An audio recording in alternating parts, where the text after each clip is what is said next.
Hello बच्चों, कैसे हैं आप लोग। आज हम सॉल्व कर रहे हैं राजीव गांधी नवोदय विद्यालय प्रवेश परीक्षा का हिंदी का प्रश्न पत्र। और वीडियो को अंत तक ज़रूर देखिएगा, आपके हिंदी के आधे से ज़्यादा कन्फ्यूजन इसमें दूर हो जाएंगे। प्रश्न है, हिंदी भाषा की लिपि है और हिंदी भाषा की लिपि होती है देवनागरी, तो इसका उत्तर होगा देवनागरी। इसके बाद अगला प्रश्न है, देखिए, क वर्ण का उच्चारण स्थान। क वर्ण बोला जाता है गले से यानी कंठ से, क्योंकि क की आवाज़ कंठ से आती है तो इसलिए ये कंठ कहलाएगा। उत्तर ए इसका सही है। इसके बाद आगे बढ़ते हैं। देखिए अगला प्रश्न है, दीर्घ स्वर नहीं है। दीर्घ स्वर नहीं है। देखिए आ दीर्घ स्वर है, बड़ी ई, बड़ा ऊ, ये सब दीर्घ हैं, तो यानी हमारे जो है री जो है ये हमारा सही उत्तर कहलाएगा। री ये दीर्घ स्वर नहीं है। ठीक। अगला प्रश्न है, मैं विद्यालय जाता हूँ। वाक्य में मैं क्या है आपको बताना है। ये मैं क्या चीज़ है।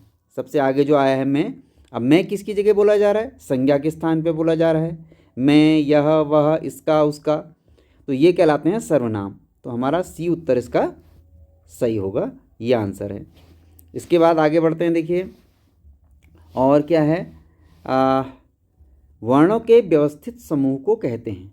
वर्णों का व्यवस्थित समूह क्या कहलाता है, वर्णमाला। तो इसका आंसर है वर्णमाला।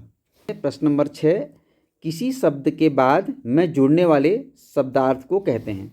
शब्द के बाद जो जुड़ता है बच्चों उसे क्या बोलते हैं, प्रत्यय। ठीक है ना। तो शब्द के जो आगे वाला पार्ट होता है वो होता है उपसर्ग, उसे उपसर्ग कहा जाता है, और पीछे वाले पार्ट को कहा जाता है प्रत्यय। तो इसका आंसर प्रत्यय होगा। 7वां प्रश्न है, पावक का संधि विच्छेद। पावक का संधि विच्छेद होगा, इसमें अयादि संधि आ रही है, तो यानी आपका इसका संधि विच्छेद होगा पो धन अक, यानी ओ के बाद अगर आपका अ आता है तो बन जाता है आओ, यानी ये अयादि संधि है, पो धन अक। तो उत्तर डी सही है। इसके बाद आगे बढ़ते हैं। देखिए और क्या क्वेश्चंस हैं। निम्न में शुद्ध शब्द है।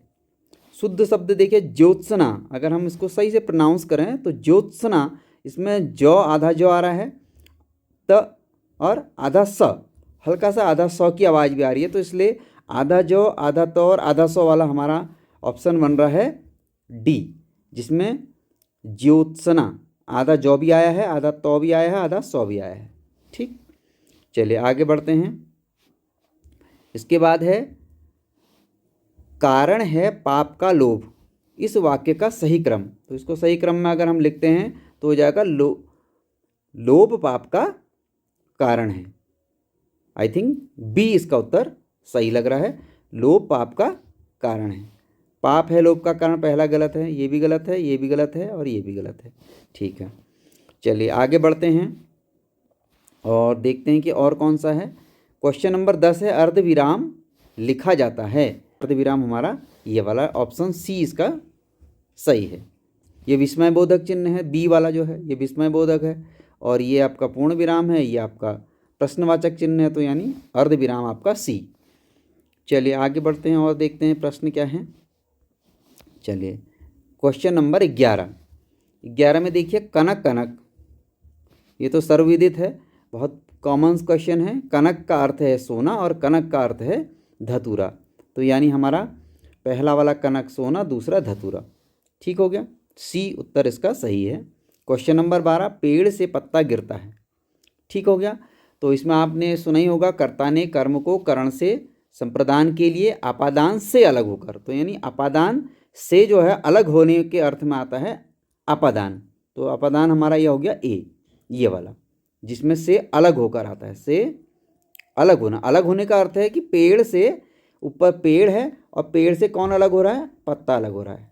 ठीक है ना, ये पेड़ और ये पत्ता अलग हो रहे हैं एक दूसरे से, अपादान कारक। ठीक हो गया, आगे बढ़ते हैं।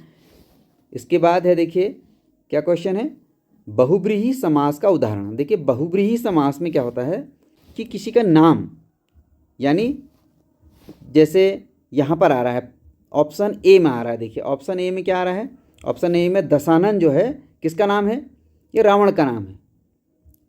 ठीक हो गया, जिसके 10 सिर होते हैं। तो ये दशानन किसी रावण के लिए कहा जा रहा है, तो इसलिए ये बहुव्रीहि समास के अंतर्गत आएगा। ठीक हो गया। और इसके अलावा जो ये नीचे वाले समास हैं ये द्वंद्व समास है। देखो, राजा रानी, भाई बहन, रात दिन। ठीक हो गया। इसके बाद है क्वेश्चन नंबर 14। क्वेश्चन नंबर 14 में है अपनी विभक्ति चिन्हों को छोड़कर आपस में मिलने वाले शब्द क्या कहलाते हैं? समास कहलाते हैं। ठीक हो गया। इसके बाद है जो जानने का उत्सुक है, जानने का उत्सुक क्या कहलाएगा? यानी उसकी अंदर जिज्ञासा है, यानी जिज्ञासु। तो ऐसे व्यक्ति को बोला जाता है जिज्ञासु। तो ऑप्शन डी इसका सही होगा। चलिए आगे बढ़ते हैं। देखिए और क्या क्वेश्चन है इसमें। आरोह का विलोम। अगला प्रश्न है आरोह का विलोम। आरोह यानी जब आपने सारे गामा पाधा निसा को आपने देखा है ना, आरोह में बोला जाता है तो सारे गामा स्वर को ऊंचा करते रहते हैं, और जब उसका उतार आता है तो उसे क्या बोलते हैं? अवरोह। सा नी धा पा मा गा रे सा, यानी उसको ऊंचे स्वर से नीचे तरफ को लाया जाता है, तो अवरोह। ठीक है ना, तो अवरोह इसका सही उत्तर रहेगा। इसके बाद आगे आते हैं लोचन का पर्याय। लोचन किसको कहा जाता है? आँखों को कहा जाता है। यानी आँख का पर्यायवाची देखिए यहाँ पर गगन है नहीं, ये भी नहीं है, गर्दन भी नहीं है, तो यानी हमारा नयन इसका उत्तर सही है, लोचन का पर्यायवाची। इसके बाद आगे देखते हैं और क्या है। आग बबूला होना, बहुत कॉमन सा है। आग बबूला होना किसको कहते हैं? आग बबूला कब होते हैं? जब हम क्रोधित हो जाते हैं। तो इसका उत्तर बी सही है। इसके बाद और आगे चेक करते हैं। क्वेश्चन नंबर 19 है क्ष त्र ज्ञ। ये तीनों हैं। देखिए क्ष त्र ज्ञ क्या है? क्ष है आपका आधा क और 100 मिलके बना है। त्र किससे मिलके बना है? ये बना है त और र से मिलके। और ज्ञ किससे मिलके बना है? ज और आधा ज और य से मिलके। ये तो ये तीनों जो हैं किसी से मिलके बने हुए हैं, तो ऐसे व्यंजन को कहा जाता है संयुक्त व्यंजन, यानी ऑप्शन ए जो है इसका सही माना जाएगा। चलिए इसके बाद देखते हैं अगला क्वेश्चन हमारा 20वां, ये लास्ट क्वेश्चन है, और ये है सम्राट का स्त्रीलिंग। सम्राट का स्त्रीलिंग, सम्राट का होता है सम्राज्ञी।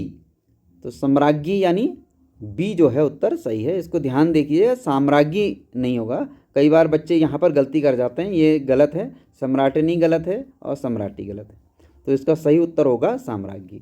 मुझे आशा है कि आपके आज के क्वेश्चन आपके लिए बहुत महत्वपूर्ण साबित होंगे। ऑल द बेस्ट आने वाले राजीव गांधी प्रवेश परीक्षा के लिए शुभकामनाएं। चलिए मिलते हैं अगले वीडियो में।